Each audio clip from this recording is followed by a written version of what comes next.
Deus Pai de infinita misericórdia e bondade, Jesus querido Mestre, estamos agradecidos mais uma vez da oportunidade de nos reunirmos em seu nome e em nome de Deus Todo-Poderoso, solicitando o auxílio do alto para que a nossa irmã Sueli, que fará uso da palavra, possa ser bem intuída e com certeza o será, e que assim nós outros possamos aprender ao máximo todos esses ensinamentos que nos serão passados hoje. Que assim seja, Mestre Jesus, em seu nome e em nome de Deus Todo-Poderoso. Sueli, então, dando continuidade ao estudo, falando que morrer não dói. Sueli.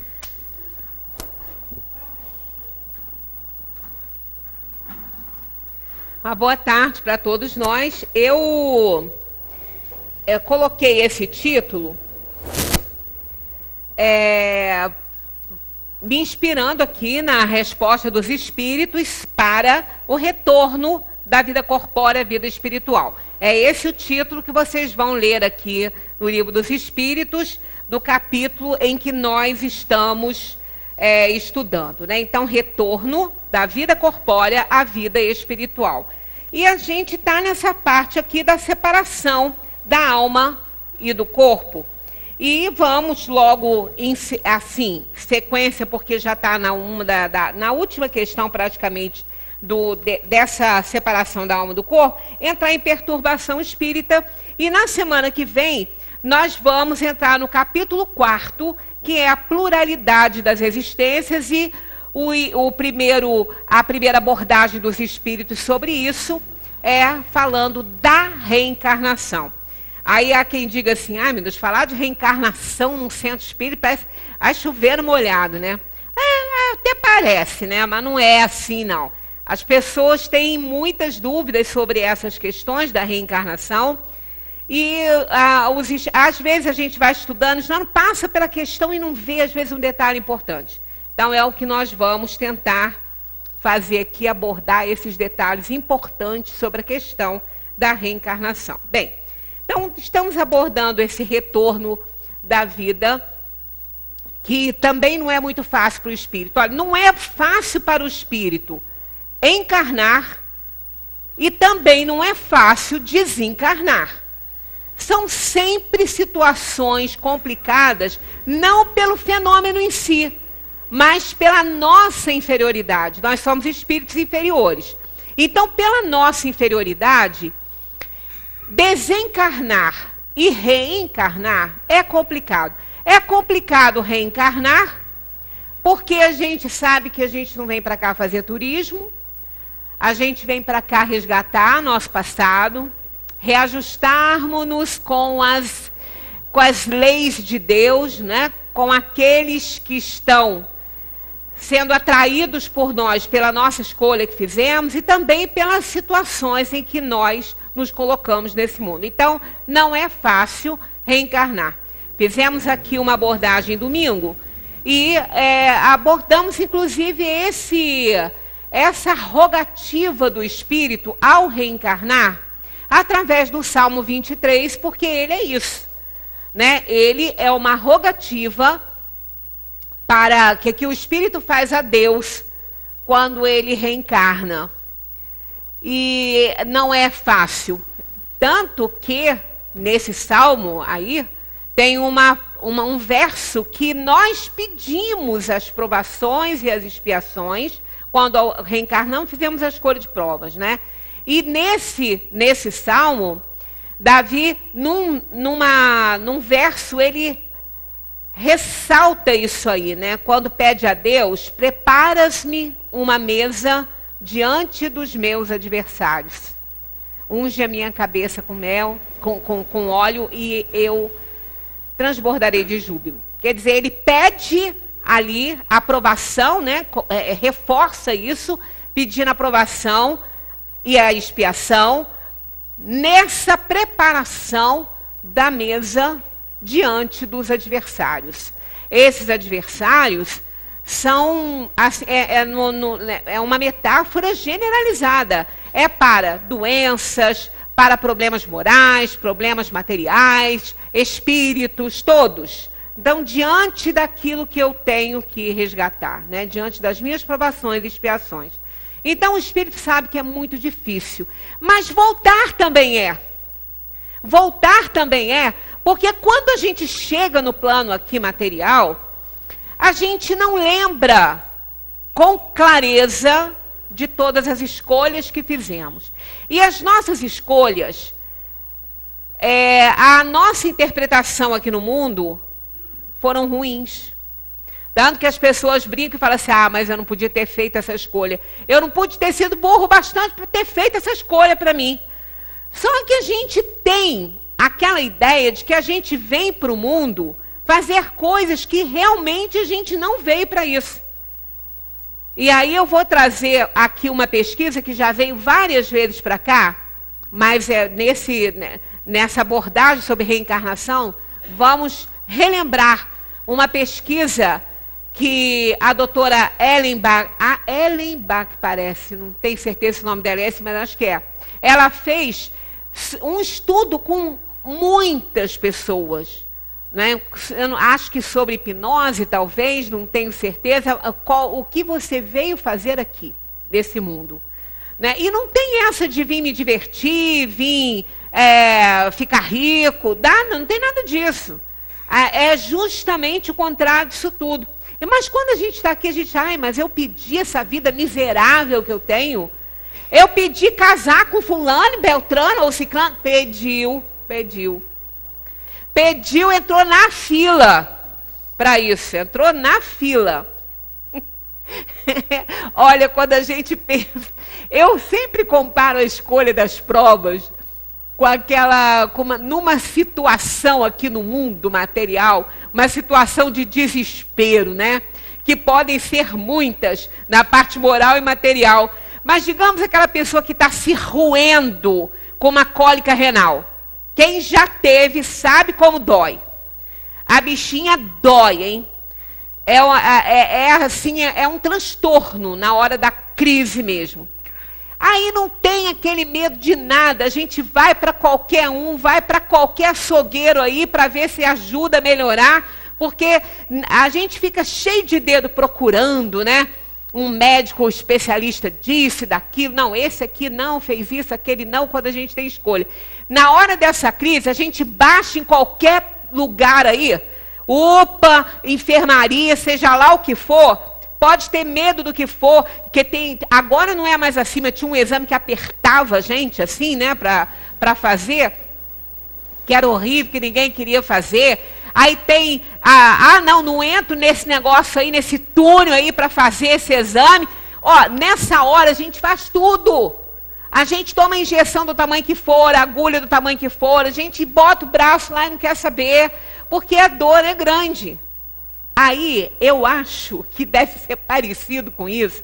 Quando a alma sai da perturbação da morte, que ela começa a ter lucidez e ver o tanto de bobagem que ela fez, tudo que era para ela ter feito que ela não fez. Então, ela começa a entrar em desespero.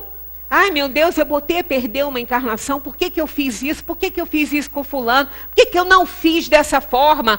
E vai dando um desespero nela, e ela sabe que ela contraiu dívida, ela tem que pagar. E ela paga como? Reencarnando e resgatando, vivendo, é um espinho na carne, que Paulo falou.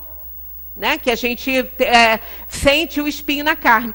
Então, o que acontece é mais ou menos assim. Aí ela começa a fazer um mapa kármico para ela de problemas para ela poder resgatar.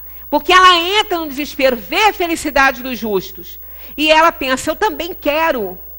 Então, é aquela inveja que a gente chama de inveja boa, que a ciência já provou que tem. Não é uma inveja de ter raiva do que o outro tem, não, é de querer também para si o que é bom. Então ela começa a fazer uma série de itens, ela vai fazendo um relatório de tudo que ela tem que passar, com quem que ela tem que conviver, onde que ela tem que morar, quais são as condições de vida que ela tem que enfrentar para ela poder resgatar o passado dela. Então ela vai fazendo. Aí, e isso ao longo do tempo dela na erraticidade, né? E aí, quando vem para cá, claro que aquilo tudo ali vai entrar numa análise, né, do anjo da guarda dessa alma, dos espíritos encarregados no auxílio dessa vinda, né, da alma para cá. E Terena falou assim, olha, isso aqui você não tem condições ainda. Então vai cair novamente. Então não vamos botar esse item. E é assim que vão nos ajudando, que a providência de Deus age em nós, nos auxiliando a usar o nosso livre-arbítrio ali. E quando a gente chega aqui, que depois a gente desperta para esse mundo e vê a dificuldade de onde mora, as dificuldades de vida, as dificuldades de tudo, às vezes com teratologias físicas e problemas morais, aí a gente fala, não posso ter escolhido isso. Eu estava doida quando escolhi um negócio desse. Não, estava lúcida. Doido estamos aqui quando a gente acha que escolheu errado. Escolhemos certo. Então a gente traça uma espécie de destino para a gente. Então a alma para vir é complicada e para voltar também. Por quê? Já que ela trouxe todas essas provações e expiações para ela resgatar aqui no mundo. E ao decorrer da vida dela, ela vai vendo que ela não está conseguindo, que ela não conseguiu resgatar. Assim aconteceu com Buda, quando ele estabeleceu aqueles passos, né? Viver, trabalhar, tudo. E são 8 passos que eu já trouxe aqui para a gente analisar também. E no final tem o advérbio, corretamente. Porque viver a gente vive, a gente se relaciona, a gente trabalha, mas corretamente a gente não faz. E quando ele estabeleceu os 8 passos, ele colocou esse advérbio atrás, corretamente. Modificando todas aquelas ações ali e dando a elas esse caráter, né, do certo, né, da assertividade. E Buda, quando chegou no final da vida dele, ele disse que ele também não conseguiu fazer aqueles 8 passos como ele determinou, corretamente. Então a alma vai vivendo aqui no mundo, ela vai passando pelas provações, pelas expiações, vai fazendo tudo aí, mas ela ao longo disso aí, ela vai vendo. Ela vai vendo que ela não conseguiu, ela sente que ela não conseguiu fazer tudo certo, que ela não conseguiu resgatar tudo, então ela tem medo de voltar. Ela tem medo de voltar porque ela vai ter que prestar contas. Mas não é conta para Deus, não, é para a própria consciência, como a gente falou aqui na semana passada, sobre aquela alma que ela vai e ela está sendo socorrida na espiritualidade e ela começa a ver as pessoas que ela prejudicou, né, aqueles espíritos que ela prejudicou. Por sinal, eu não vi essa novela das 7 que acabou aí na Globo, mas eu tenho uma tia que viu. Aí ela falou assim, você viu o último capítulo da novela? Eu falei, não, porque eu não assisto, raramente eu vejo assim. Gosto daquelazinha das 6, quando eu posso, que eu acho que ela é uma mais leve, né? Porque as outras é uma bobeira e a outra é escola de crime. Então, realmente, eu não gosto muito. Mas ela falou, não, mas esse capítulo eu queria que você visse, para depois eu te perguntar umas coisas. Aí eu botei lá no Globoplay e vi. É muito interessante, porque veio a calhar exatamente aquilo que a gente falou na semana passada. Um dos personagens, que foi o vilão da novela, segundo ela me contou, que ele foi o vilão da novela. Ele matou, ele explorou, ele fez tudo de ruim, né? E no final ele foi preso.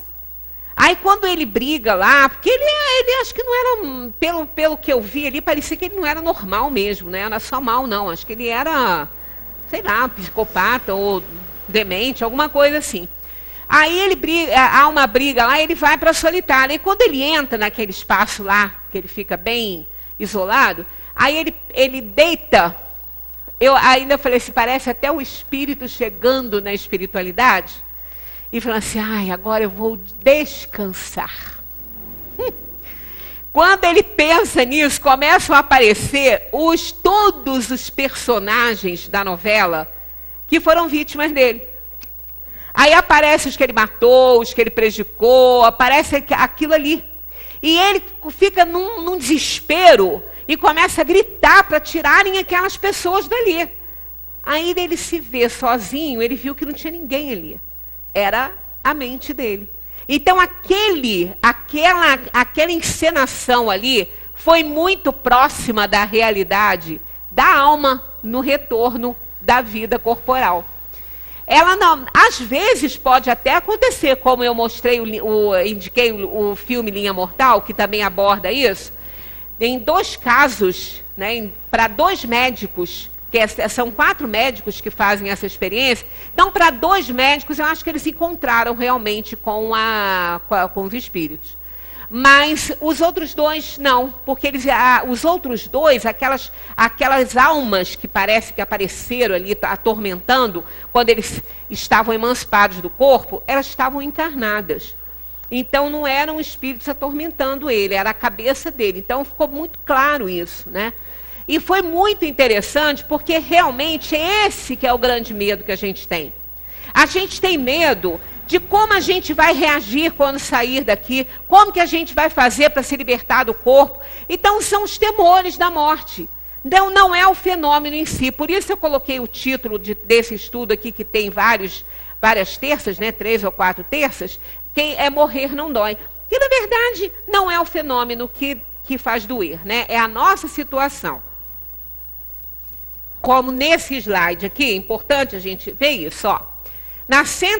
Porque a gente ouve, não, morte violenta, o espírito fica agarrado no corpo. A gente ouve muita coisa que não procede dentro da doutrina. Aí a gente fica imaginando, poxa vida, mas e se a pessoa for boa? Ah, meu Deus, eu perdi um filho assim, eu perdi um parente assim, em morte assim violenta, então está sofrendo. Quer dizer, às vezes a pessoa vem para uma casa espírita para conseguir um carinho no coração, um alento para o seu problema, ele sai daqui desesperado. Com que às vezes o que ele ouve, as pessoas falarem.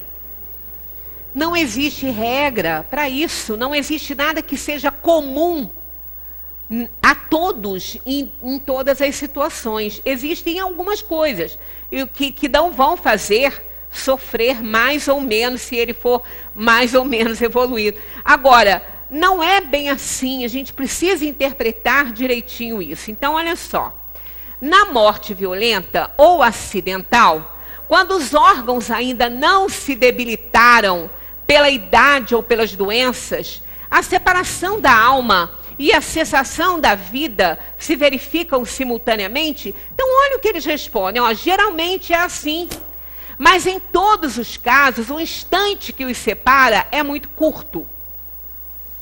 Realmente é muito curto. O que nós falamos é o seguinte, quando a pessoa está em pleno vigor da sua vida, com todo o princípio vital, e de repente ela tem um mal súbito. Ou é um acidente, ou é um mal súbito, ou uma tragédia qualquer, alguma coisa assim, né? Quantas almas são levadas para a dimensão espiritual na plenitude da vida e do vigor físico, né?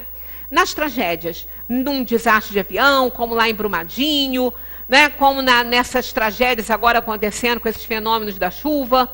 Então, quantas pessoas deixam sua vida material assim? Aí, foi uma escolha que elas fizeram de morrer de forma trágica na escolha das provas, a gente já abordou isso, e isso é uma coisa que a gente tem que estar sempre abordando realmente. Então, essas almas teriam que sofrer por causa desse gênero de morte? Aí entra a questão da análise, que sempre Kardec pede para a gente fazer, colocar tudo à análise da razão. Ora, se Deus é soberanamente justo e bom, se Ele permitiu esse gênero de morte, Ele também nos deu o livre-arbítrio para a gente trabalhar pelo nosso aperfeiçoamento, pela nossa evolução. E o bem que a gente faz tem que valer alguma coisa. O esforço que a gente faz para domar nossas tendências inferiores, para levar uma vida tranquila de obediência à lei, não é de santo que ninguém é. Mas assim, o normal, né? Não prejudicar ninguém, ser uma pessoa ética, viver a vida, deixar que o outro viva dele, cuidar da nossa, trabalhar com amor, com carinho, tratar as pessoas com respeito. Isso é uma vida boa. É uma vida dentro das leis de Deus. Não estou prejudicando ninguém, sempre que eu sou cogitada eu faço bem, procuro até fazer. Estou falando eu, não, estou falando assim, a pessoa fazendo essa análise. Aí não é justo que se ela, no momento desse gênero de morte dela aí, por afogamento, por soterramento, seja o que for, por uma explosão de como morreu esse jogador agora com a filha, não é possível que aquele gênero de morte possa fazer aquela pessoa sofrer só pelo próprio gênero de morte. Deus seria injusto. Ele não seria, o fenômeno tem que acontecer. O fenômeno é natural. Então, uma coisa que nós não podemos fazer nada para nos isentar, porque todos nós vamos desencarnar, todos nós vamos morrer. E graças a Deus, né? Porque a morte é o que dá sentido à vida. A morte é o que dá sentido à vida. Nós vamos falar ainda sobre isso, não hoje, mas vamos fazer uma abordagem até quase que de uma palestra sobre isso, para as pessoas pararem com esse terror da morte e o medo de pensar nela, pois é justamente pensar nela, é pensar que ela pode chegar a qualquer momento, que a gente sabe o período, mas não tem lembrança total, porque cai no esquecimento, que a gente está preparado para isso. Então é justamente esse conhecimento que faz que a gente viva muito e com amor, querendo viver. É não saber a hora que vai. É não saber quando ela chega. É ter certeza que ela vai chegar, mas não sabe quando. E é isso que dá sentido, que faz que a gente queira estar perto das pessoas que a gente ama, fazer nosso trabalho com amor, fazer tudo. Quando perguntaram a São Francisco de Assis, se ele soubesse que ele ia morrer no dia seguinte, o que ele ia fazer?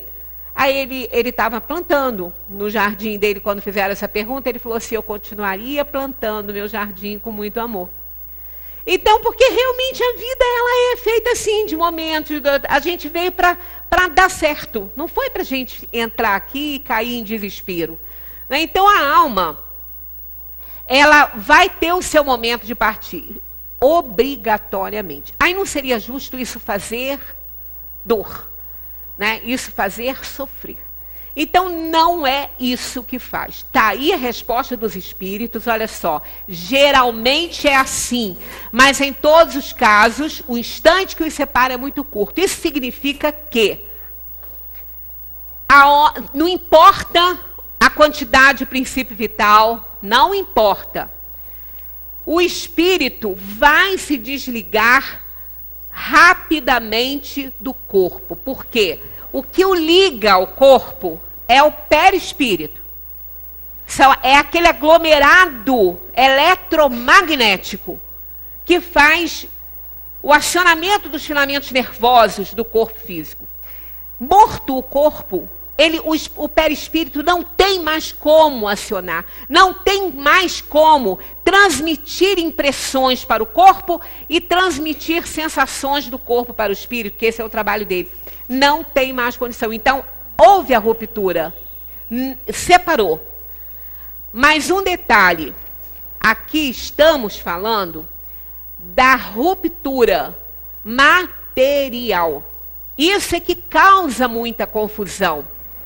Quando o espírito quando a alma está encarnada na plenitude da sua vida, o princípio vital não se esvaiu, porque ele está em pleno movimento, o corpo produzindo, recebendo, ele ainda tem a vida ceifada. Então vai ser complicado para ele, não vai doer, ele vai se desligar.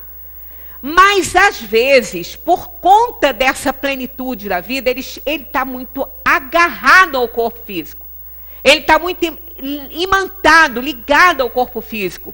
Porque é jovem, porque quer a vida pela frente, porque tem muita garra pela vida. Então, esse agarramento, essa simbiose com o corpo físico, embora não tenha mais ligação com o corpo na parte material, acabou ali, morreu o corpo, o espírito se separa. Mas ele fica imantado. Então é quando a gente fala que há um tempo, e esse tempo não é contado. Vai variar de um para o outro, como a gente vai ver aqui no estudo. Então essa diferença a gente tem que fazer. Tendo essa morte violenta, o espírito separa do corpo. Quase que imediatamente. Ele não aciona mais, ele separa. Mas isso não quer dizer que estaremos livres, totalmente desencarnados. Materialmente falando, sim, mas espiritualmente pode ser que não. É aí que entra o problema da dor e do sofrimento. Mas isso não acontece só nas mortes violentas, isso acontece também nas mortes por doença, né? Não acontece só por morte violenta. O espírito fica imantado. Não tem mais nada, mas ele fica perto, ele fica junto, ele não se solta. Mas ele já não tem, o perispírito não está mais ligado ao corpo. Não tem mais nenhuma sensação, não tem. Mas ele se vê imantado. Então, essa é a diferença. Porque às vezes a pessoa fala assim, vocês não dizem que o espírito fica agarrado ao corpo? Como é que diz ali, ó, que a separação o instante que se separa é muito pequeno? Sim, no fenômeno material, o perispírito se desliga, né? Pode ser que em alguns demore um pouquinho mais, mas é praticamente na hora, é muito curto. Separa na hora. Mas a imantação pode ficar. Então é aquilo que dá a sensação que o espírito ainda não desencarnou, porque ele está agarrado ao corpo. Mas quem fica agarrado ao corpo não é pelo fenômeno da morte, fica agarrado ao corpo pela sua ligação, pela incompreensão de que o corpo é apenas uma roupa. Né? Então, aí não é problema do fenômeno. Deus não tem nada com isso. Deus esse fenômeno da morte não inclui esse sofrimento. Esse sofrimento é por conta da inferioridade da alma, e se é por conta dela, a gente pode se livrar dele. Né? Não resta dúvida quanto a isso. Tanto que nessas mortes, assim, ó, após a decapitação, por exemplo, o homem conserva por alguns instantes a consciência de si mesma, e eles dizem, frequentemente, ele a conserva por alguns minutos, até que a vida orgânica se extinga de uma vez. Mas, muitas vezes, a preocupação da morte que lhe fez perder a consciência, antes do instante do suplício, né, muitas vezes a preocupação da morte lhe fez perder a consciência antes do instante do suplício. Isso não são para essas mortes acidentais que a pessoa não sabe. Né? Às vezes acontece, né? Uma morte acidental, você tem um acidente de carro e você ficar realmente com essa lesão horrorosa de perder, né, a cabeça. Já aconteceu algumas vezes isso não é uma novidade para ninguém. Né? Mas daqueles casos de antigamente que as pessoas iam para forca, cortavam a cabeça lá, né, na Inglaterra e tal, o pavor era tão grande, inclusive até, não é só da decapitação, no enforcamento também, usava-se muito a forca, né? Só o desespero da alma, né, que fica naquele momento, porque o instinto de conservação é muito grande em cada um de nós. Isso pode dar ao supliciado a perda de consciência. É o medo que faz isso acontecer. Falamos aqui no domingo sobre essa questão do medo, que o medo ele pode ser paralisante, como pode ser também, a falta dele pode nos levar à morte. Então, a pessoa que tem medo, ela paralisa, né? Ela fica parada, ela vê, e isso é perigoso, né? Também, porque ela não consegue reagir diante da situação, pode realmente morrer ali de medo, né? Mas a falta dele também, ele é instintivo. Ele está presente em todos os reinos, inclusive no reino das plantas. O medo das plantas de serem exterminadas por alguma peste, alguma coisa, pode desenvolver habilidades delas se autoimunizarem. Então, é muito bonito o reino vegetal. Né? A gente sabe, através de estudos, de coisas maravilhosas que acontecem no reino vegetal, que a gente pensa que as árvores até raciocinam. Claro que não, né? Mas é instintivo. Então, o medo ele é instintivo. Então, o medo faz com que, muitas vezes, por ocasião da morte, se a pessoa tiver a oportunidade, né, de ver isso vir acontecendo, como lá em Brumadinho, quantas pessoas ali puderam sentir a morte antes dela chegar. Porque viram a situação e não dava para sair, não dava para correr. Né? E acabaram perecendo. Né?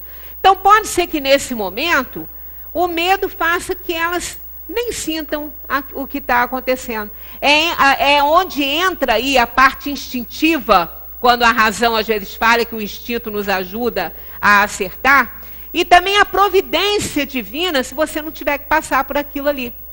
Então, pode ser que esse fenômeno, né, da morte não seja nem percebido pela pessoa, como aconteceu com aquele caso que eu falei do afogamento, e muitos casos em que você vê a morte chegando, você então como que se desligar se você não tiver que passar por aquilo? Então a questão do sofrimento, ela está estreitamente ligada ao merecimento, ao nível de evolução da alma, e não do fenômeno da morte em si. Comentário de Kardec. Não se trata aqui, senão, da consciência que o supliciado pode ter de si mesmo como homem. Só se trata disso, tá? E não como espírito, ó, por meio do corpo e não como espírito.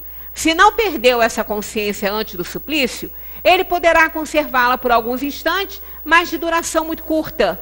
E a perde necessariamente com a vida orgânica do cérebro, tá vendo? Morreu, acabou. Não tem mais. Não tem mais consciência, não tem mais dor, não tem mais sensação, não tem. O que acontece é a imantação da alma com o corpo que a faz ficar ligada, e em muitos casos, essa ligação tão forte vai impactar na alma o destino que se der ao corpo. Estão vendo? Então, as pessoas que têm medo de cremação, é isso que acontece. Não é o fenômeno da cremação. Muitos corpos vão para os fornos, já não tem mais nada, nem imantação, nem nada, porque o espírito não está ligado. E quando a gente fica ligado, é porque a gente não fez esse trabalho de entender que plano material é plano material, plano espiritual é outra coisa, que o corpo é apenas uma roupa para a alma. Então a gente tem que dar valor a ele, mas não o valor maior a ele do que se dá ao espírito. É exatamente isso que acontece. A gente valoriza muito mais, às vezes, o corpo físico do que a alma. Tanto que a gente trata muito mais da alma do que do corpo físico. Perde-se aí, não é perder, né? Gastar. Gasta-se. Vamos tirar o verbo perder, que ele pesa muito. Gasta-se horas e horas durante a semana numa academia. Concordam? Ainda mais agora. Isso é uma febre, né? Isso é uma febre. As pessoas ficam enlouquecidas, elas têm que ir, elas morrem. Desenvolve a endorfina, aquilo ali dá sabe, é um vício. Faz bem, mas a gente não pode pensar também que muito vai dar certo, né? Todo excesso, seja ele qual for, é prejudicial à saúde, tanto do corpo quanto da alma. Aí vamos imaginar, vamos comparar quantas horas por semana a gente gasta para fazer musculação com a alma. A gente faz com o corpo. E para a alma? Quantas? Porque o fato de ver as pessoas caminhando ali, a caminhada é ótimo para fazer musculação com a alma também. A gente faz, né, um exercício aeróbico para o corpo e para a alma. A caminhada é maravilhosa. Porque a gente está caminhando, a gente pode ir aproveitando a natureza e agradecendo a Deus aquela beleza que está vendo. E é um exercício maravilhoso que faz os dois lados, né? Mas quando a pessoa é assim e admira isso, porque ela pode estar muito bem caminhando ali para fazer, né, a sua perda de caloria para ela poder depois comer 3 hambúrguer, porque aí ela já gastou a caloria, ela pode ir lá e repor, né? E está manipulando alguma coisa ruim para as pessoas. Está com raiva, está com ódio de fulano, ela está caminhando, está gastando a raiva dela e alimentando com mais raiva, mas também ela vai ver só o que eu vou fazer com ela. E está lá, e está lá. Então, a gente vê, não é o fenômeno em si, é o que a gente faz durante as coisas que a gente está fazendo, né? Até na hora de comprar, vai para o supermercado e compra aquela comidinha gostosa, aquelas frutas, e gasta um tempão escolhendo as frutinhas boas, né, com carinho e tudo ali, com as frutinhas, mas a cabeça está maquinando alguma coisa ruim. Um sentimento de raiva, de vingança, de ingratidão, de rebeldia, ou de autopiedade ali, né? E aí, as frutinhas lindas ficam sendo sugadas por aqueles companheiros que estão em volta da gente na hora que a gente está pensando essas coisas ruins. Aí aquela fruta é linda, não tem mais nada ali, ela já foi sugada. Então a gente não percebe que nós estamos vivendo mergulhados na dimensão material e na dimensão espiritual. O Def Andoli é um médico que ele faz umas palestras muito boas, eu gosto muito e me inspiro muito nas coisas que que ele expõe, porque ele é muito estudioso, é confiável, né, para a gente poder falar daquilo que a gente não sabe, e ele é confiável. Então, ele fala que nós somos seres transdimensionais. Ele tem até um livro. Porque nós vivemos nas duas dimensões, o tempo inteiro. Nós vivemos na dimensão material e na dimensão espiritual. E a gente ignora isso. Então, a gente vai acumulando tantas dívidas, tantos problemas, que depois a gente tem medo de morrer. Porque quando a gente passar para a dimensão espiritual, aí é que a gente vai ver o que a gente fez de errado, quantos pensamentos ruins, quanta coisa errada a gente fez. E não tem mais o corpo para a gente se esconder, né? Então, é importante que a gente dê valor a isso. Isso não quer dizer, né, Kardec disse ali, que o perispírito esteja inteiramente desligado do corpo, mas pelo contrário, pois em todos os casos de morte violenta, quando esta não resulta da extinção gradual das forças vitais, os liames que unem o corpo ao perispírito são mais tenazes e o desprendimento completo é mais lento. Então é aquela situação, em pleno vigor, claro que vai demorar um pouquinho, é igual aquela flor que eu falei quando a gente bota no vaso, e fica alimentando ela ali com a água, né, com alguns produtos, que ela fica ali uma semana bem, porque ela está ainda com um princípio vital retido. Quando a alma morre, quando o corpo morre no vigor ainda da sua vida, da sua saúde, está pleno de princípio vital. Precisa escoar esse princípio vital. Aí, nesses casos, demora um pouquinho mais que aquele que esgotou por uma doença, que morreu por esgotamento dos órgãos. Quando a pessoa, o corpo desencarnou, a alma nem conseguia mais reter nada no corpo. Ela não conseguia mais. Então, já não tem. Aí o desligamento, se ela não for imantada ao corpo físico com aquela tenacidade que nos é própria, vai como uma velhinha se apagando. Mas isso também não quer dizer que ela vai ficar desimantada do corpo. Ela pode morrer com a idade que for, se ela estiver agarrada ao corpo, vai ficar imantada. Não é o princípio vital que é responsável por isso. Então, aqui, quando Kardec faz essa observação, e ele é muito lúcido nessas coisas, que ele nos orienta a fazer essas diferenciações, né? Essa questão aqui, ó, quando esta não resulta da extinção gradual das forças vitais, os liames que unem o corpo ao perispírito são mais tenazes. E o desprendimento completo é mais lento. Mas esse desprendimento ser mais lento não quer dizer que ele vai durar muito. Não, é curto. É curto, mas é mais lento que a alma que deixa o corpo já não tem princípio vital nenhum ali.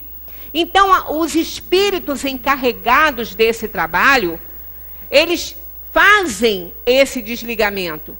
Mas mesmo assim, após eles fazerem esse desligamento, não significa que a alma não estará imantada ao corpo, porque isso vai depender da alma e não desse trabalho dos espíritos.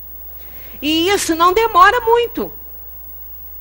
Ah, mas e se o corpo for cremado antes de 72 horas? Que eu li num livro, que não sei se é Emmanuel ou André Luiz que fala isso, que tem que esperar 72 horas. Essas 72 horas têm sentido nessa questão aí, né, do corpo estar carregado de princípio vital e fazer o escoamento desse princípio vital nesse tempo aí, que não demora mais do que isso. Mas a imantação do espírito com o corpo pode demorar décadas, muitos anos. E vai se impactar? Vai, porque está imantado com o corpo. Mas não é como se estivesse sendo queimado vivo, não é? Então ele fala sobre isso. Agora, então eu tenho que esperar 72 horas? Não, não tem que esperar. É mais ou menos quando está em plenitude, que os espíritos falam, que demora mais ou menos isso aí, para escoar todo o princípio vital. Mas isso não quer dizer que o espírito vai estar sofrendo aquele processo no corpo dele. Porque ainda que não transmite mais sensações, ele está sendo desligado, mas ele pode ter totalmente o sofrimento bloqueado se ele não tiver que sofrer essa dor. Então, o que acontece nas explosões, né, de um avião, um carro que explode, que pega fogo, quer dizer que a alma ficou ali sofrendo, pode ser que não. Se ela não tivesse que passar, ela tinha que morrer daquela maneira, de uma forma trágica, foi escolhido aquela situação ali, não quer dizer que se ela não tiver que sofrer aqueles efeitos horrorosos, que ela vai sofrer, ela vai ser tirada. Ela vai ser retirada do corpo. E essa questão, se cremar antes de então, porque é muito raro esperar, né? Normalmente é feito no dia seguinte, com 24 horas, né, de espera, uma cremação. Se o espírito não tiver totalmente, né, desimantado do corpo, ele vai sofrer um impacto, evidentemente, mas vai sofrer também no sepultamento, a mesma coisa, vai lá no mesmo. Ele vai ficar tão ligado quanto. E ali ainda é mais rápido, né? O sepultamento vai ficar lá. Tanto que no céu e o inferno, o Espiritismo não nos isenta disso, né? Mostra. O céu e o inferno, esse livro que está aqui formando, né, as obras fundamentais, tem espíritos que pedem orações lá no túmulo, que não precisa, isso não procede, na cabeça deles que funciona assim, ninguém precisa ir para lá fazer a prece lá, em qualquer lugar que você esteja, porque o espírito, ele não está aprisionado lá. Ele está imantado ainda com o seu corpo, que às vezes já nem tem mais quase nada lá. Uns falam que sentem os vermes a roerem a sua carne. Tem relatos disso aqui nos espíritos infelizes. São casos raríssimos, mas pode acontecer. Então o trabalho é nosso de fazer esse desprendimento durante a nossa vida. E a gente faz isso dando mais valor ao espírito do que à matéria. Então a gente vai ter que encontrar com os nossos amigos na rua, para tomar um lanchinho, né? Para tomar um drinkzinho aqueles que gostam, né? Tomar um cafezinho, na academia. Isso é muito saudável, isso é ótimo, isso é muito bom. Mas não deixa de encontrar com Jesus também, não. Esse momento aqui a gente está encontrando com ele. Né? Então, aquele momento de prece em casa, né, de alegria, que também é uma prece, que o bem-estar, a gratidão e a alegria são preces durante a vida. Quando a gente está caminhando ali, que a gente olha uma árvore linda, né, um passarinho bonitinho, aquilo ali, quando a gente olha, que a gente admira e agradece por poder ter isso e ver, né, é uma prece. Porque é um momento de elevação espiritual. Isso tudo vai fazendo a gente se desprender, né? E ver e ter consciência de que a morte não é a pior coisa do mundo, né? Deixando o corpo, a alma fica perturbada por algum tempo. Está lá na 163. Por quê? Não é que ela está ligada ao corpo, não. Ela fica no estado de perturbação. Pensa, né? De repente você está em casa, tira sua roupa, abre o chuveiro para tomar seu banho e de repente entra alguém assaltando a casa, carrega você dali, leva você e solta você num lugar que você não conhece, num lugar ermo, que você nunca viu, você não tem nada, você não tem bolsa, você não tem roupa, você não tem nada, você está lá. Imagina se a gente não ia ficar perturbado. A pessoa fica, fala assim, gente, aonde que eu estou? Sabe uma sensação? Essa eu tenho demais, porque eu fico no meu limite. Porque eu sei que eu preciso dormir. Mas eu tenho uma pena de dormir, porque eu vou ter que parar o que eu estou fazendo. Eu vou ter que largar aquilo que está me dando tanto prazer em fazer ali. Aí eu fico ali. Mas aí, eu preciso ir. Eu preciso soltar o corpo para ele descansar, o corpo, e eu viajar, né? Aí eu fico tendo essas emancipações assim, aí eu peço perdão, eu falo, não, eu vou, aí eu vou, mas isso já está lá com uma hora avançada. Então, quando eu tenho esses desligamentos, que a gente chama de um cochilo mesmo, né? Que aí eu acordo, eu não sei onde eu estou. Não acontece essas coisas com vocês, não. Aí eu tenho que me sintonizar. Eu estou na sala, eu estou em cima. Aí que eu vou... Olha que coisa, né? Imagina... Eu acho que deve ser assim, quando a gente sai daqui, porque a gente não sabe para onde que está indo, né? Então, é uma perturbação, e até que a gente se dê conta de que não pertence mais ao mundo, que a gente chama propriamente ao mundo dos vivos ali na matéria, demora um pouquinho. Então, olha só. O tempo e o grau dessa perturbação depende da sua elevação. Aquele que já está depurado se reconhece quase imediatamente porque se desprendeu da matéria durante a vida corpórea. Então, olha só. Aquele que já está depurado se reconhece quase imediatamente. Não é bem o nosso caso, né? Pelo menos não o meu, né?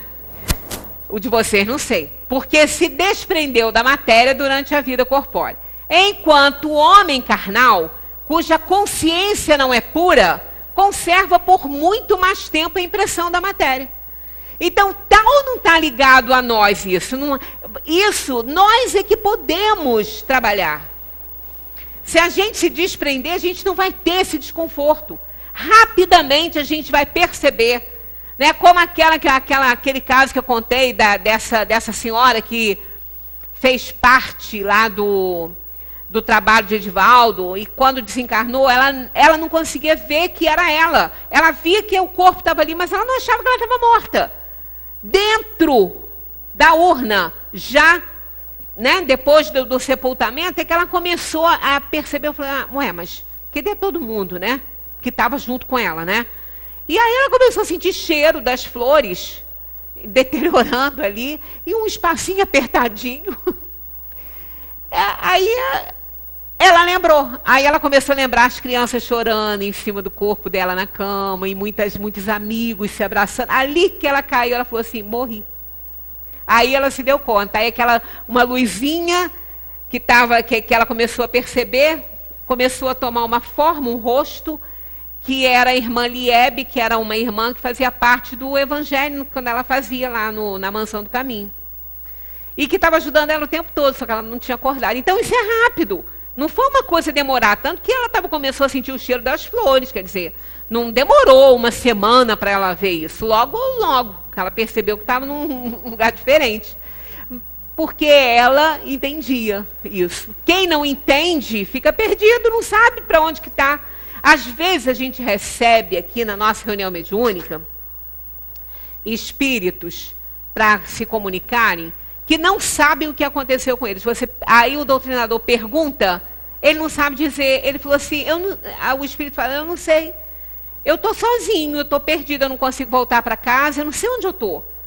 Eu não sei o que fazer, vejo outros parecidos comigo também, pergunto a um ao outro, mas ninguém sabe explicar nada. Quer dizer, é aquilo ali. A pessoa não sabe, o espírito ainda fica muito perturbado. Agora, se ele tem elevação, isso aí é como realmente sacudir a poeira e dar a volta por cima. Que não deve ser o caso nosso aqui de planeta de provação e expiação, né? 165. O conhecimento do espiritismo exerce alguma influência sobre a duração maior ou menor da perturbação? Olha o que eles respondem, uma grande influência. Pois o espírito compreende antecipadamente a sua situação, mas a prática do bem e a pureza de consciência são o que exerce maior influência. Então, olha só, isso não dá um carinho no coração, não mostra que estamos sendo abençoados? Claro que sim, porque isso só depende da gente fazer, da gente querer isso, viver dessa forma. Sem contar que quem vive a vida respeitando os outros, obediente à lei divina com todas as suas inferioridades, os espíritos conhecem aquilo que a gente ainda não é capaz de fazer. Nós temos esse reconhecimento, esse bônus aí. Então, quem vive assim, tem tantos amigos também espirituais que nos ajudam nesse momento. E a gente os reconhece. Então, isso é importante. A gente precisa ser um pouquinho melhor, né? Na nossa vida aí. Comentário de Kardec. No momento da morte, tudo a princípio é confuso. A alma necessita de algum tempo para se reconhecer. Sente-se como atordoada, no mesmo estado de um homem que saísse de um sono profundo e procurasse compreender a situação. A lucidez das ideias e a memória do passado voltam à medida que se extingue a influência da matéria e que se dissipa essa espécie de nevoeiro que lhe turva os pensamentos. Então, só depende da gente. Por isso é que a gente tem que isentar Deus dessas coisas. Né? Aliás, a gente tem que parar de ficar pedindo coisa para Deus, né? Coitado de Deus, né? Que desespero que ele deve ficar, né? Fala assim, ela come. Tudo depois ela quer que eu dê saúde para ela. Não, ela que não está se dando, né? Quer dizer, a gente pede o tempo todo. Deus nos deu livre-arbítrio. Esse que foi o grande presente. A gente tem que pedir para Ele ajuda, né? Amparo, para a gente dar conta do nosso recado. E para a gente ter força para vencer as dificuldades que a gente vai enfrentar no mundo. Mas ficar pedindo coisas, né? Por isso que no Salmo 23, eu peço às pessoas para tentarem muito para o primeiro verso dele. O Senhor é o meu pastor, não me faltarás. É não e não nada.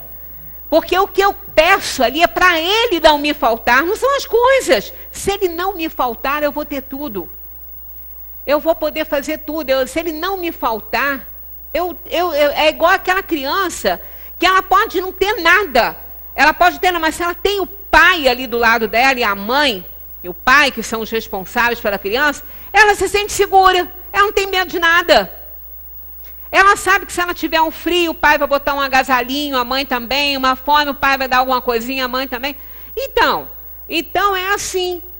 A gente sabe que se Ele não nos faltar, que a gente vai ter tudo que é da nossa necessidade. Né? Então é importante isso aí. Então, a lucidez das ideias e a memória do passado voltam à medida que se extingue a influência da matéria e que se dissipa essa espécie de nevoeiro que a gente fica naquela confusão mental, né? A duração da perturbação de após morte é muito variável. Pode ser de algumas horas, como de muitos meses e mesmo de muitos anos. Tá vendo? Essa perturbação do espírito pode levar muitos anos para reconhecer tudo. Ah, mas não é possível. Olha só, esse tempo é contado na Terra. Na eternidade não conta tempo. E os espíritos nos falam, se a gente quiser fazer uma comparação, 100 anos na Terra é um piscar de olhos na espiritualidade. Então, isso é só para dizer que lá não conta tempo. Então o espírito pode já ter desencarnado há 100 anos e achar que está vivo ainda. Está procurando a casa dele. Já houve um caso assim na reunião mediúnica. Né, que quando o espírito veio dando algumas informações, procurando a casa dele, pelo visto ele já tinha mais de 300 anos, 400 anos que ele viveu aqui. Pelas referências, pelo que ele falava. E estava ali procurando a casa dele. E a sensação que eu tinha na época é que eu estava realmente carregando um saco cheio de coisa pesada. E ele dizia que era o ouro que ele estava indo levar para casa, para guardar. Então, olha, dentro de um saco. Olha o tempo, né? Tempo do ouro dentro do saco. É muito engraçado às vezes essas coisas. Aqueles em que é menos longa são os que se identificaram durante a vida com o seu estado futuro. Porque então compreendem imediatamente a sua posição. Então, olha aí. Só depende de nós. Aí eu fico lembrando de Mário Quintana, né? O pior de todos os nossos problemas não são os problemas. É ter a certeza que ninguém tem nada com isso. Que nós é que somos os responsáveis. E é verdade. Né? Então, coitado, tem que libertar Deus. É por isso que eu digo, a doutrina espírita, eu acho que uma das coisas mais notáveis que ela passa para a gente é devolver Deus ao coração dos homens. Porque a gente vê que Deus não é responsável por nada de ruim que nos acontece. Não obstante, vê o seu corpo, sabe que é dele, mas não compreende que está separado. Procura as pessoas de sua afeição, dirige-se a elas e não entende porque não os ouvem. Esta ilusão se mantém até o completo desprendimento do espírito e somente então se reconhece o seu estado e compreende que não mais faz parte do mundo dos vivos. Então, olha só, quando vocês de repente começarem a conversar com os outros e ninguém ouvir, passar pelas pessoas e não ser visto, não tem ninguém dando gelinho em vocês, não. Ninguém com raiva de vocês, não. Vocês estão desencarnados. Vocês morreram, tá? Morreram. Aí, faz uma prece, pede ajuda ao anjo de guarda. Porque vocês sabem que isso acontece. Então, é a contribuição que o Espiritismo dá para nós. Não fica achando que fulano está com raiva, que Beltrano está zangado com você. Ah, por que eu fiz aquilo com fulano? Ele deve ter descoberto agora, ele nem mais me cumprimenta. Não, meu amigo, você morreu mesmo. Você está mortinho. O corpo tá, porque o espírito não morre. Gente, tem um filme, o Sexto Sentido. O Sexto Sentido, ele fica achando que a mulher está com raiva dele. O tempo todo. Vai para a mesa do restaurante com ela não quer nem conversa com ele. E ele achando que é porque ele trabalha muito, que ele não está dando atenção para ela. E ela chorando a ausência dele, né? Então, esse filme também é ótimo nisso aí. Ele não se reconhece morto, ele está ajudando o garoto, mas o garotinho sabia que ele era um espírito. O menino já sabia, mas... Quer dizer, ele estava achando que... Ele até achando que o outro estava desrespeitando, indo lá na casa dele, né? O outro que ele achava que ela podia estar com ele. Ah, a coitada da mulher, ela estava sofrendo a ausência dele, ele achando que ela estava zangada com ele, né? Então, se isso acontecer com cada um de vocês, não se preocupe não, vocês estão mortos mesmo. Então, pede ajuda ao anjo da guarda para, como diz aí no popular, para subir, né? Sai da terra, porque não te pertence mais isso aqui. Este fenômeno é facilmente explicável. Surpreendido pela morte imprevista, o espírito fica aturdido com a brusca mudança que nele se opera. Para ele, a morte é ainda sinônimo de destruição, de aniquilamento. Ora, como continua a pensar, como ainda vê e escuta, não se considera morto. E o que aumenta a sua ilusão é o fato de se ver num corpo semelhante ao que deixou na terra, cuja natureza etérea ainda não teve tempo de verificar. Ele o julga sólido e compacto como o primeiro. E quando se chama a sua atenção para esse ponto, admira-se de não poder apalpá-lo. No filme Ghost, quando ele vai ao hospital, que eles passam com a maca, eu acho que é ele mesmo que está ali, o corpo dele mesmo que está ali naquela maca, se eu não me engano é isso, passa por dentro dele. Ele fica apavorado, né? Olha só. Quer dizer, a pessoa, a alma... Ela tem que se dar conta. E como nós estamos estudando isso aqui, não vai ser novidade para a gente essas coisas, né? A perturbação que se segue à morte, nada tem de penosa para o homem de bem. Tá vendo aí? Outra vez, ó, só depende da gente. Nada tem de penosa para o homem de bem. É calma e em tudo semelhante a que acompanha um despertar tranquilo. Para aquele cuja consciência não está pura, é cheia de ansiedade e angústias. E ter consciência pura depende de Deus? Não, depende da gente, né? Nos casos de morte coletiva, observou-se que todos os que perecem ao mesmo tempo, nem sempre se revêem imediatamente. Na perturbação que se segue à morte, cada um vai para o seu lado, ou somente se preocupa com aqueles que lhe interessam. Vão para casa. Aí as pessoas vão lá para o cemitério fazer prece, no túmulo. Não, imagina, não, na minha casa não. E se vem para cá? Não, ele já está lá, amigo. Ele já está lá. Ele está lá deitado, lá do seu ladinho, conversando com você, só que você não ouve. A pessoa tem o maior medo. Eu vou rezar para a alma que já morreu lá dentro da minha casa, e se ela vai para lá, amigo, ela já está lá. Ela já está lá pertinho de você, né?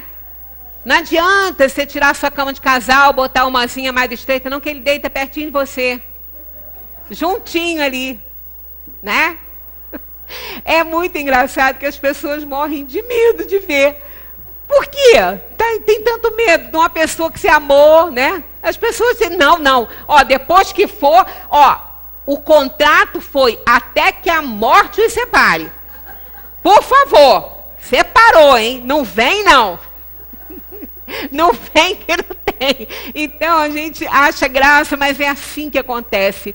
Gente, evita esse negócio de fazer prece em túmulo. Principalmente para recém-desencarnados. Porque eles, se não estão lá, eles vão.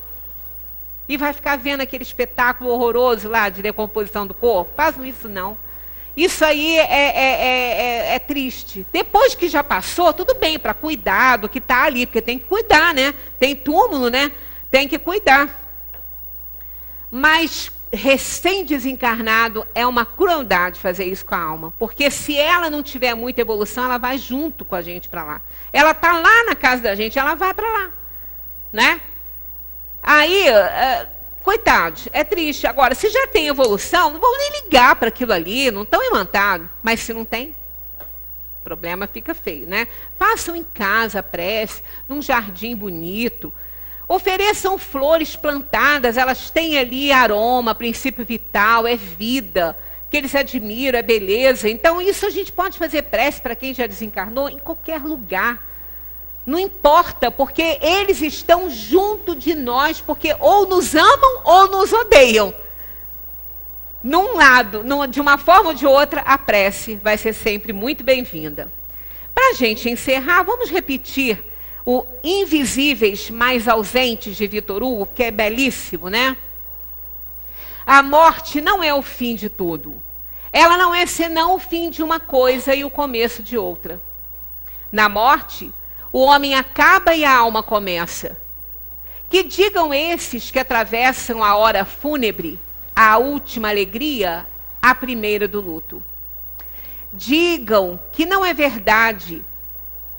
Digam que não é verdade, que ainda há ali alguém e que não acabou tudo.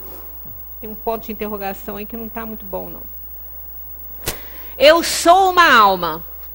Bem sinto que o que darei ao túmulo não é o meu eu, o meu ser. O que constitui o meu eu irá além. O homem é um prisioneiro.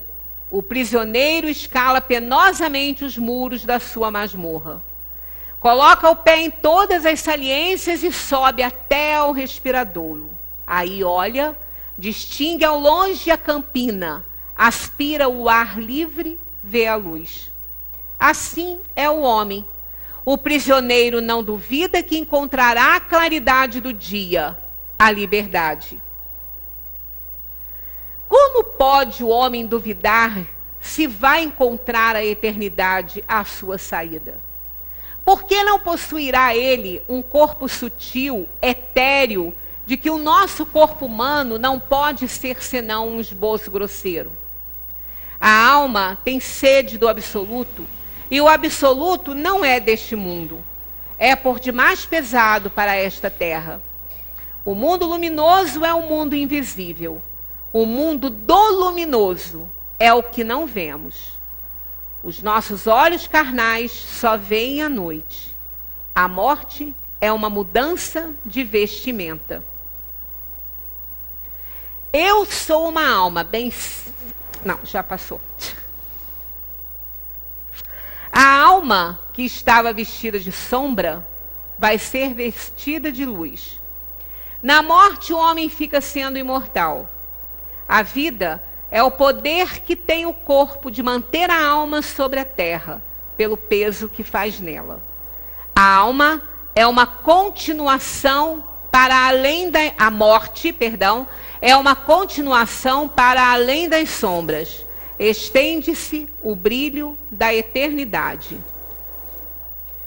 As almas passam de uma esfera para outra, tornando-se cada vez mais luz. Aproximam-se cada vez mais e mais de Deus. O ponto de reunião é no infinito.